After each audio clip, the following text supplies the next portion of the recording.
Sisimula na ngayong araw ang pagtatayo ng Detour Bridge para may madaanan ng mga motorista kasunod ng pagbagsak ng Pigatan Bridge sa Alcala, Cagayan.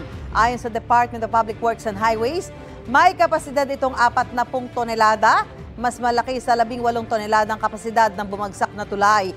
Nang inspeksyonin ni DPWH Secretary Vince Dizon ang Pigatan Bridge, nakitang posibleng hindi lang overloading ang dahilan ng pagkasira nito. May pagkukulang daw sa maintenance. Ipinunto ni Dizon, 1980 pa itinayo ang tulay at noong 2016 lang ito ni retrofit. Aminado naman sa pagkukulang ang provincial government. Kung makikita nyo, maraming mga dugtungan, medyo kalawang na.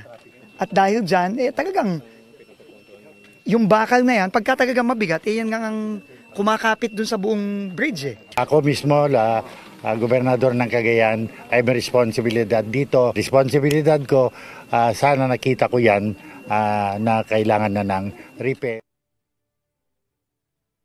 Gusto mo bang mauna sa mga balita?